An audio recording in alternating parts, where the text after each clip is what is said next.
I don't think Homelander could do therapy. I think he'd kill the right. therapist. You need to like microdose them all with something and like have like a group. We're gonna administer ayahuasca. I love it.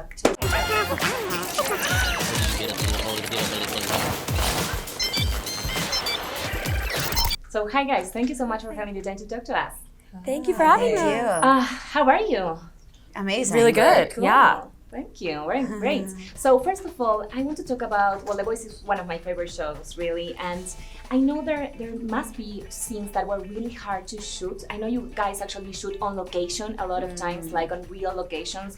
I know, for example, you, Karen, actually shot on a train barefoot. Can you tell me about that experience? Oh my God.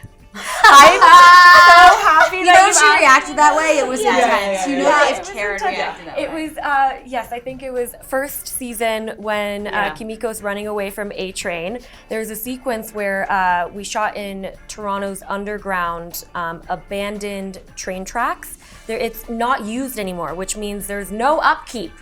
There are rats, there are cockroaches, there is everything you can imagine. And it was so funny because they were like, it's okay, you're gonna be barefoot in the scene, but we're gonna make these shoes that look like your bare feet. Like the Hobbit? Yes, but they looked so funny. They had, like, every finger had its own thing, and you, like, put your feet Were they in. comfortable? Did you get to keep them? I didn't wear them because Where are they? Where are they? No, it was not comfortable. It was not comfortable. And I ended up being barefoot because it just didn't look my God. great. But it's so funny you say that because this season as well, there's one location that we went to. And I think I can say this. It's not revealing anything of the plot, but we went to shoot right next to Niagara Falls. We went, you went. Oh wait, no, you weren't there. I wasn't there. We went right next to Niagara Falls. It is like 2 a.m. in the morning. It is cold. It is winter in Toronto, and and I'm doing a stunt for this, and I'm like hanging on wires, like, freezing next to the waterfall. But it was so locations are fun. We love locations. Yeah, we Top love one of locations. these. I was just trying. I feel like this is not something I've spoken about publicly. Definitely. So let's go. So. Wait, which one? I'm so intrigued. I'm already dying. Okay. So we were filming season 2. We were filming.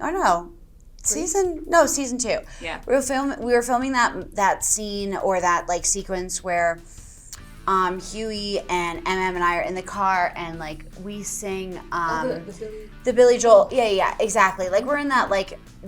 Is that season 1 or 2? That's season 2. I think it's 2 with It's MM, season 2 right? because we've hooked up already. But for some reason, I was thinking it was like that's how the initial Annie and Huey storyline got started. So I've got my wires crossed, but I know this happened then. So season 2 was really hot. We were filming in the car, right? Me, Huey, and MM. And I was wearing a lot of layers, right? Because we're always either wearing too little or too many layers, considering the environment and the temperature. Yeah. And like, I was really tired. My immune system was low, and my juices were just like packed in. I wasn't in my super suit. I was just in like civilian clothing. But I remember thinking, I can't wear organic deodorant today. That's like not the move. That's not okay. I'm not gonna subject everyone around me to that stuff. Like, I'm not gonna do that. So I was like, give me the real stuff, which I have had an allergy to in the past, allergic reactions to.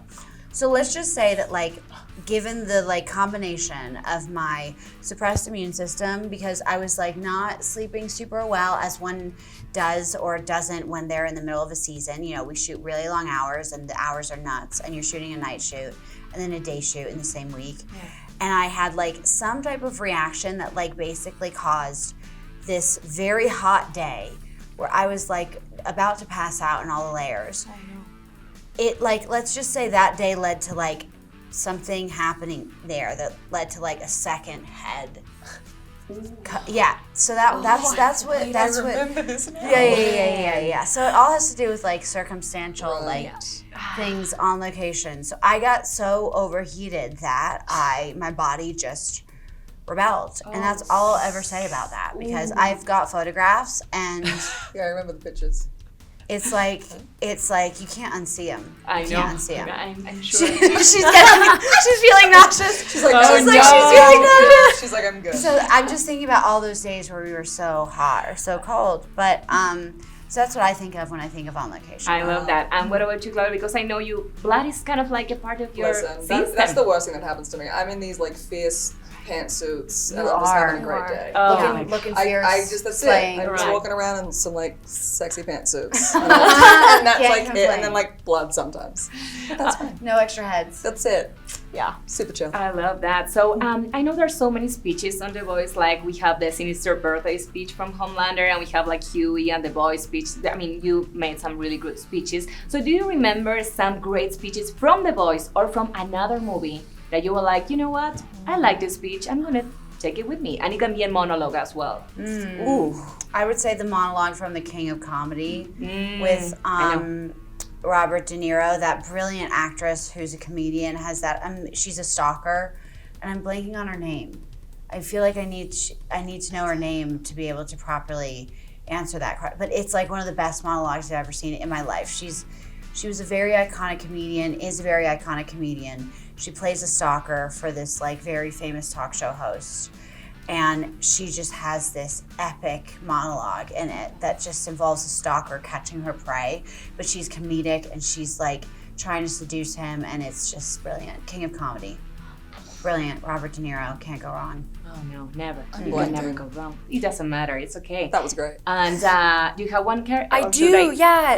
Great. I watched A Good Person by Zach Braff and Florence Pugh is in it, and she has this monologue where she's in the meeting and drug meeting. What is it called? Not AA, not AA, but Al-Anon? NA? yeah, NA, yeah. And she's giving this like monologue. And I rewinded, watched it again, just to get like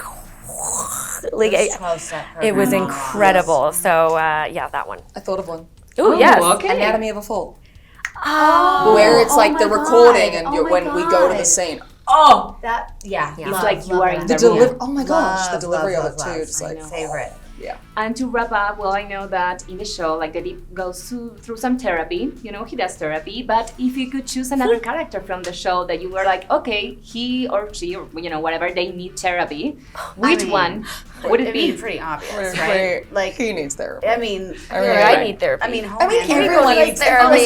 Everyone on this show That's needs the therapy. hardest I part. feel like they need Every group therapy. character needs therapy. needs I feel group like- and individual Yeah, and couples. Let's just and take family. the 7 and put them all in group therapy together. I think Like, even Huey needs therapy. You I know, think Huey Huey needs needs a to- lot yeah. of therapy. Huey He needs does. therapy. He does. But I think Yeah. we need to start from like who's gonna like get therapy and actively like maybe make the world a better place. And you just do group therapy with Yeah. the 7. I Yeah. love it. Just like I yeah. don't think Homelander could do therapy. I think Yeah. he is. He'd kill You're the right. therapist. We need to like Past microdose that. them all with something and like Yes. have like a group. We're gonna administer ayahuasca love to the 7. Excellent. Solid And plan. Finally, I know, Erin, that you mentioned in an interview like that one of your favorite movies are. Do you really like Relatos Salvajes, which is an Argentinian movie? Yeah. And I Wait, remember what is that. that in American? How do you say I think he's It's- Wild Tales. Yes, Oh my Wild God, Tales. it's so good. I love it. I'm obsessed. I know. Obsessed. I It's know. brilliant. So then after we finish this, I would recommend you a couple of another Argentinian movies. Please. I love that film. It's one of my favorite films of all time. Great, thank Yeah. you. Well, thank you Thank guys so you. much, Thank you. and congratulations again on the show. Thank you so much. Thank you so much.